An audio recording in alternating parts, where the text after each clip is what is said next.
Hello everyone, welcome back to my YouTube channel MS infotech.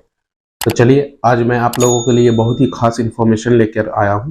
जैसे कि बहुत लोग सोचते हैं कि सहारा बैंक चालू होने वाला है और सहारा की तरफ से जो सहारा बैंक है उनके तरफ से पैसा आप लोगों को वापस किया जाएगा। इस चीज़ के बारे में मैं आप लोगों को फुल इन्फॉर्मेशन दूंगा। तो मेरे वीडियो के साथ शुरू से लेकर आखिर तक बने रहिएगा, वरना आप लोगों को बहुत सी ऐसी पॉइंट है जो छूट सकती है, जो इम्पोर्टेंट बात है वो छूट सकती है। तो इस चीज़ का आप लोग खास ध्यान रखिए और वीडियो को शुरू से लेकर लास्ट तक देखिए। तो चलिए आइए वीडियो को शुरू करते हैं। वीडियो को शुरू करने से पहले मेरे चैनल को सब्सक्राइब कीजिए, लाइक कीजिए और ज़्यादा से ज़्यादा शेयर कीजिए और बेल आइकन पे प्रेस करना ना भूलें, ताकि जो भी मैं वीडियो बनाऊँ उसका नोटिफिकेशन आप लोगों को मिलता रहे। तो आइए वीडियो को शुरू करते हैं। नमस्कार दोस्तों, मैं हूं सुरजीत शाह और आप देख रहे हैं वर्कअप.in। दोस्तों, आपके सामने दो सवाल लगातार पिछले तकरीबन 3 से 4 दिन से आ रहा है। एक तो सवाल यह है कि क्या सहारा इंडिया को बैंक का लाइसेंस मिलने जा रहा है, और दूसरा सवाल जो है अहम, जिसमें यह बताया जा रहा है कि अब सहारा इंडिया का जो भुगतान है उसके ऑफिस से होगा। इन दो सवालों का सही जवाब आपको जानना काफी जरूरी है, और साथ ही आप में से जो लोग भी ये कहते हैं कि उनको पैसा सहारा इंडिया बैंक के अंदर या फिर उसके ऑफिस के अंदर से मिलना चाहिए, उनसे मेरा यह अनुरोध है कि इस पूरा वीडियो को देखिएगा, क्योंकि ऐसा अगर आपको बताया जा रहा है तो उसके पीछे क्या रीजन है और ये बात निकल करके कहां से आई, इन सारी बातों की जानकारी आज हम आपके लिए लेकर के आए हैं, ताकि आने वाले समय में आप गुमराह होकर के और कहीं ना कहीं फिर से फर्जीवाड़े या धोखे का शिकार न हो जाए। दोस्तों, हमारी हमेशा से कोशिश रही है कि हर एक आदमी जागरूक हो, क्योंकि देश का हर एक आदमी जागरूक होगा तो ये ठगी करने वाले कहीं ना कहीं उनको मुंह की खानी पड़ेगी और आपको अपने जाल में नहीं फंसा पाएंगे। ऐसा ही जाल सहारा इंडिया के तरफ से बुना गया, और उसमें जो जाल बुनने में लोग थे, 1-2 लोग नहीं थे, बल्कि उसके लाखों कार्यकर्ता जो कि सहारा के नाम पे आपसे पैसा लेते रहे। हालांकि आरबीआई ने 2015 में ही उसका नॉन बैंकिंग का लाइसेंस रद्द कर दिया, और ऐसी स्थिति में अब एक बार दोबारा से आपके सामने सवाल आ रहा है और ये बताया जा रहा है कि सहारा इंडिया को फिर से बैंकिंग का लाइसेंस मिलने जा रहा है। तो सबसे पहले मैं इस सवाल का जवाब दूंगा, तो जिसमें सबसे पहले आपको ये जानना काफ़ी ज़रूरी है कि ये बात उठी कहाँ से।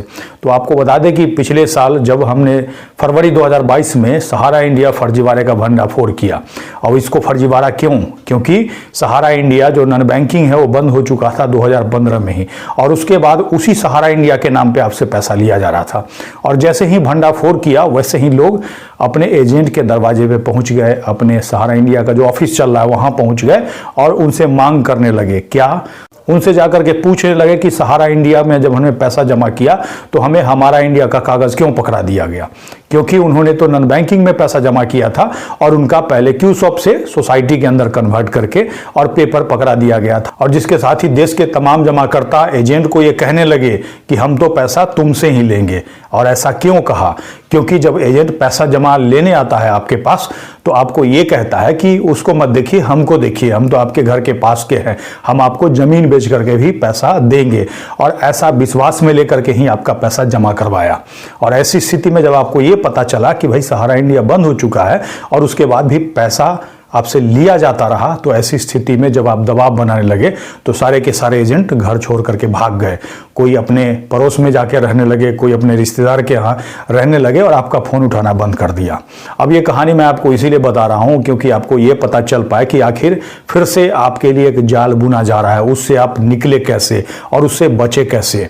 तो जैसे ही सारे लोग फरार हो गए, भागने लगे, तो उन्होंने इसका काट निकाला। उसमें से जो थोड़ा सा जानकार लोग थे वो लोग YouTube पे आ गए, और YouTube पे आकर के जो सही जानकारी है उसके उलट आपको जानकारी देना शुरू कर दिए। धीरे धीरे एक तरह से सहारा इंडिया के पक्ष में वो IT सेल का काम करने लगे और धीरे धीरे आपको गलत सलत जानकारी प्रचारित करने लगे। और उनकी अगर आप संख्या जाकर के देखिएगा तो YouTube पे तकरीबन 100 से 500 के करीब है, जो कि एक आदमी कोई एक चैनल बना रखा है, किसी ने 2 चैनल बना रखा है, किसी ने 3 चैनल बना रखा है, और हर रोज 2-3 वीडियो डाल करके उल्टा पुल्टा कुछ से कुछ आपको बताता है।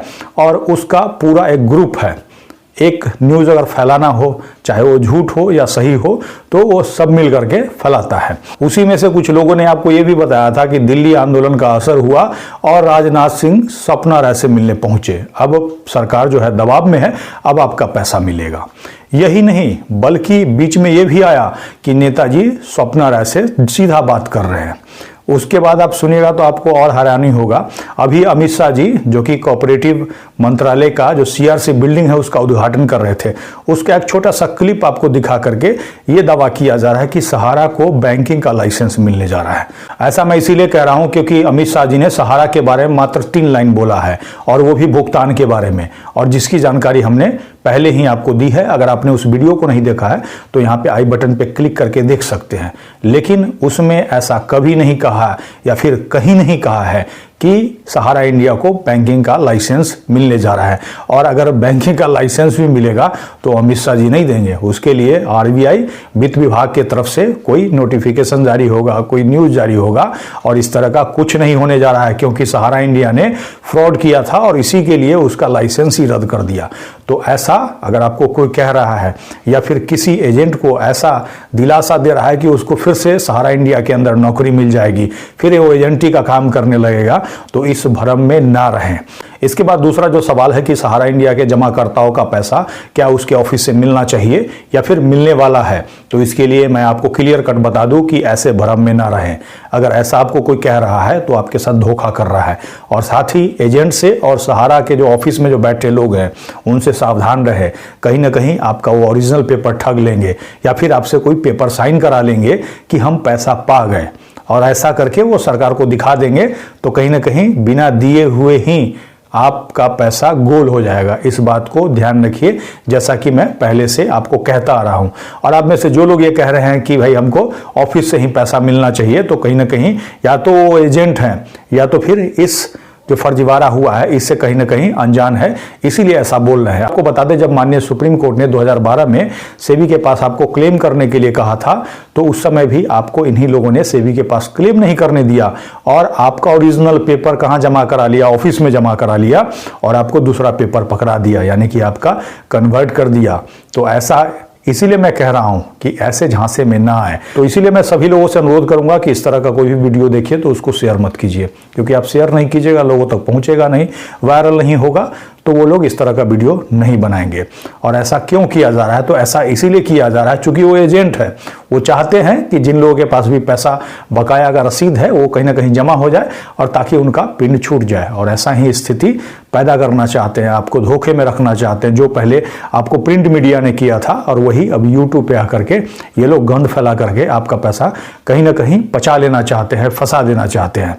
तो दोस्तों, अंत में मैं आपसे यही अनुरोध करूंगा कि अभी तक आपने अगर क्लेम नहीं किया है सहारा रिफंड पोर्टल पे, तो क्लेम तब तक नहीं कीजिए जब तक सरकार की तरफ से कोई नोटिफिकेशन नहीं आ जाए, या फिर सुप्रीम कोर्ट के अंदर जो सुनवाई होनी है उसका कोई निचोड़ नहीं आ जाए कि भाई सरकार वहां पे जाकर के क्या कहती है। लेकिन उससे पहले हम आपसे अनुरोध करेंगे कि अगर आपने प्रधानमंत्री को पत्र नहीं लिखा है तो जल्द से जल्द पत्र लिखिए। और पूछेगा जो कैसे पत्र लिखेंगे, तो नीचे वीडियो के डिस्क्रिप्शन में आपको पत्र का पीडीएफ का जो लिंक है वो मिल जाएगा।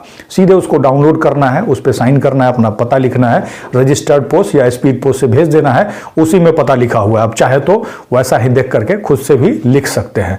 दोस्तों, ये जानकारी आपको कैसी लगी नीचे कमेंट्स करके जरूर बताएंगे। अगर आप हमें फेसबुक पे देख रहे हैं तो पेज को लाइक करेंगे, यूट्यूब पे देख रहे हैं तो चैनल को सब्सक्राइब करेंगे, वीडियो को अधिक से अधिक शेयर करेंगे ताकि सभी साथियों तक सही जानकारी पहुंच पाए। इसके साथ ही विदा लेता हूं, जल्द ही एक नई जानकारी के साथ मिलते हैं। धन्यवाद। आप लोगों ने देखा कि किस तरह से सुरजीत श्यामली जी ने दोनों पॉइंट को एक एक करके क्लियर किया और हर एक बात सही कही। और मैं भी ये कहना चाहता हूँ कि कोई भी झांसा में आप लोग ऐसे झांसा में ना पड़े कि आप लोगों को आगे चल के परेशानी हो, इस चीज़ से आप लोग बचें।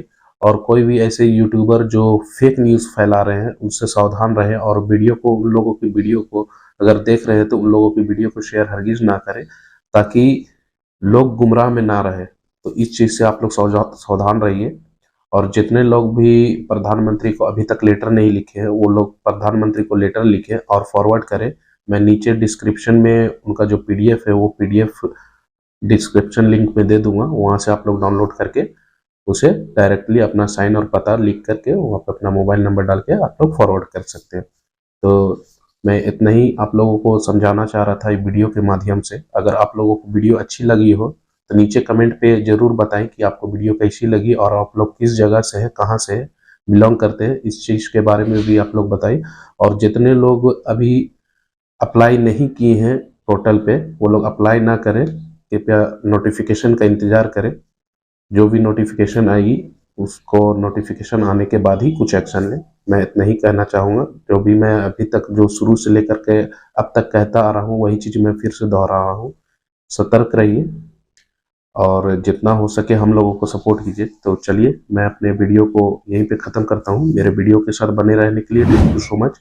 और मेरे चैनल को सब्सक्राइब कीजिए, लाइक कीजिए और ज़्यादा से ज़्यादा शेयर कीजिए वीडियो को, और बेल आइकन पे प्रेस करना ना भूलें ताकि जो भी मैं वीडियो बनाऊँ उसका नोटिफिकेशन आप लोगों को मिलता रहे। चलिए थैंक यू सो मच।